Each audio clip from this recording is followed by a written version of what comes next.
Assalamualaikum warahmatullahi wabarakatuh. Perkenalkan, nama saya Rehan Saputra dengan NIM 24150061. Saya akan menjelaskan materi tentang makalah saya yang berjudul Posisi Dominan.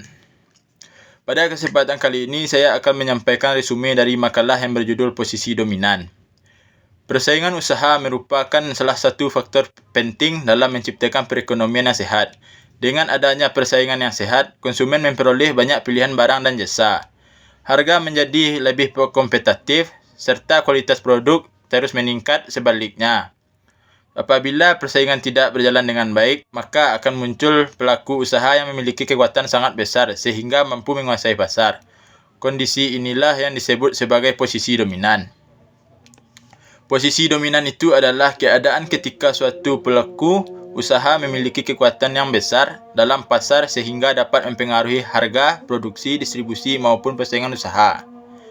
Menurut Undang-Undang Nomor 5 Tahun 1999, posisi dominan terjadi apabila suatu pelaku usaha tidak memiliki persaingan yang berarti atau memiliki kemampuan yang lebih tinggi dibandingkan pesaingnya, baik dari segi keuangan, akses terhadap pasokan, maupun kemampuan mengendalikan permintaan dan penawaran barang atau jasa.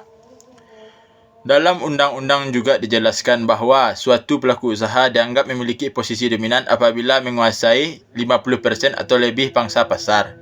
Sedangkan 2 atau 3 pelaku usaha dianggap dominan apabila bersama-sama menguasai 75% atau lebih pangsa pasar. Namun perlu dipahami bahawa memiliki posisi dominan bukanlah suatu pelanggaran hukum.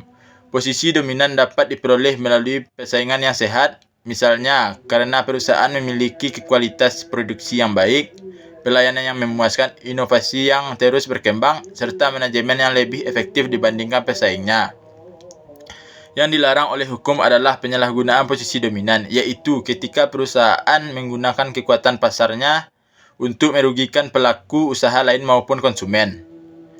Dalam menentukan apakah suatu perusahaan memiliki posisi dominan, digunakan konsep pasar bersangkutan. Pasar bersangkutan terdiri dari 2 aspek, yaitu pasar produk dan pasar geografis.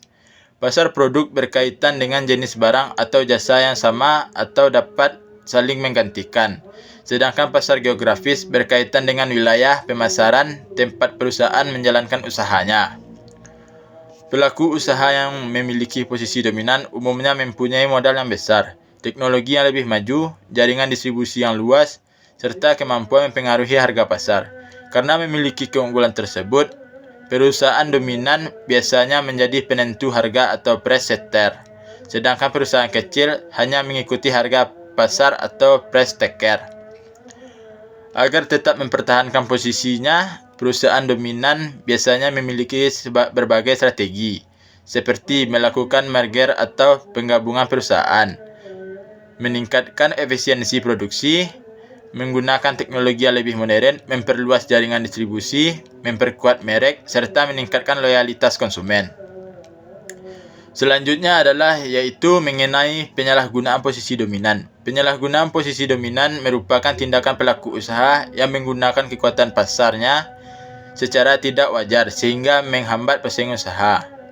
Bentuk-bentuk penyalahgunaan tersebut antara lain menghalangi konsumen memperoleh barang atau jasa dari pelaku usaha lain, membatasi pasar dan pembangunan teknologi, menghambat masuknya pelaku usaha baru ke pasar, melakukan diskriminasi terhadap pelaku usaha tertentu, serta melakukan predatory pricing atau jual rugi.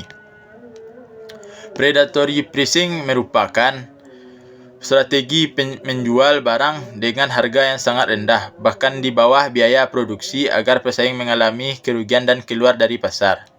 Setelah pesaing tidak ada lagi, perusahaan akan menaikkan harga kembali untuk memperoleh keuntungan yang besar. Selain itu, terdapat praktik refusal to deal, yaitu penolakan untuk bekerjasama atau memasukkan barang kepada pelaku usaha lain dengan tujuan menghambat pesaing. Dari pembahasan tersebut dapat disimpulkan bahawa posisi dominan bukan merupakan sesuatu yang dilarang dalam hukum persaingan usaha Indonesia. Yang menjadi larangan adalah penyalahgunaan posisi dominan karena dapat menghambat persaingan usaha, merugikan pelaku usaha lain, membatasi pilihan konsumen, bahkan menimbulkan praktik monopoli. Oleh karena itu, pemerintah melalui Komisi Pengawasan Persaingan Usaha atau KPPU memiliki peran penting dalam mengawasi setiap tindakan pelaku usaha agar persaingan tetap berjalan secara sehat dan adil. Jadi sekian dari materi yang saya sampaikan. Assalamualaikum warahmatullahi wabarakatuh.